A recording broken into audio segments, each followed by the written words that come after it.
E a informação de que nos primeiros meses deste ano o Brasil perdeu um total de 427 mil e quase 428 mil empresas. Professor Renan Silva, professor de Economia do IBMEC Brasília, gentilmente nos atendendo. Professor Renan, muito obrigado aqui pela entrevista. Eu que agradeço. Bom dia, Heródoto. É uma satisfação poder atendê-lo. Estou à disposição. Professor, o que é que aconteceu aí que deu essa diminuída na quantidade de empresas brasileiras? No que elas foram impactadas? Olha, Heródoto, eu tenho pontuado, né, que o Brasil tem mais de uma década perdida, né, a se registrar.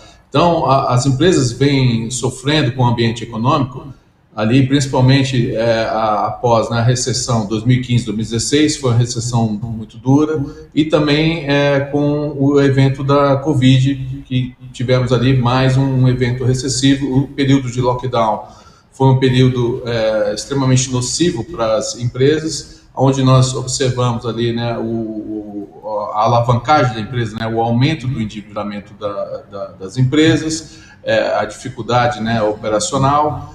Também depois tivemos a aceleração da taxa de juros por parte do Banco Central, como uma medida, né, anticíclica, né, de combate à inflação, e isso aumenta muito o custo de capital para as empresas. E então, isso logo após as duas recessões muito duras, isso fez com que a gente tivesse ali uma exaustão, né? E eu entendo como um reflexo natural desse período, dessa década extremamente difícil. Agora, professor, podemos dizer que essa década termina ou terminou agora no primeiro semestre? A gente vai começar a se recuperar com o aumento maior do Produto Interno Bruto do Brasil, estimado em 3%? Olha, é esperado um crescimento até, né, acima das expectativas, algo em torno aí de 3%, 3,2%, não me espantaria se vier um pouquinho mais. Então, vamos dizer que seja um ponto de inflexão.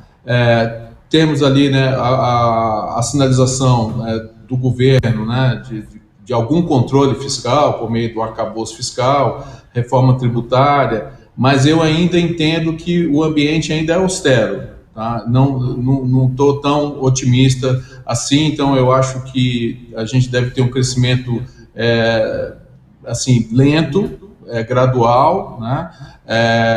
Devido aos elementos que a gente já conhece, como, por exemplo, tributos muito elevados e também um consumo bastante pífio, né? Porque as famílias estão endividadas. O endividamento da família encontra-se em patamares recordes, né? A pessoa recebe uma renda, ela tem que vencer uma inflação mediana elevada, tem que vencer altos impostos, e também os juros, né, das dívidas, que são extremamente altas, e aí depois que ela vai para o consumo. E isso aí deixa assim, as pessoas que querem investir no longo prazo, empresários, muito preocupados e evitando investimentos de longo prazo, por exemplo.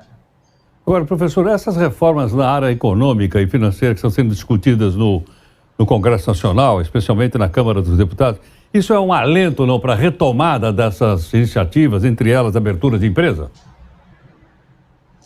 Olha, representa um certo alento, mas com relação à reforma tributária, eu me preocupo porque os impostos no Brasil são muito altos. Quando você faz uma relação da quantidade de impostos versus a nossa renda disponível, a gente vê que a gente está com os impostos bem inadequados com relação a nossos pares e até mesmo aos países desenvolvidos. Então, eu acredito que no cômputo de uma reforma tributária, você tem que baixar os impostos. E não se fala nisso. Muito ao contrário, você fala, tudo bem, você fala em equacionar alguns elementos, tirar alguns subsídios, né, mas não é suficiente. E isso até justifica que a gente tenha uma economia informal muito grande, né, porque o ambiente de negócios não é favorável. Então, acho que precisamos de uma pressão maior, né, para que o governo equalize suas contas, para que ele possa, aos poucos, imputar um tributo mais justo para a sociedade. Tá? Da forma como está, nós estamos num quadrante errado, muito muito aquém dos países de economia de mercado, né? Professor, já que você tocou, inclusive, nessa questão do imposto, realmente ninguém fala em baixar imposto.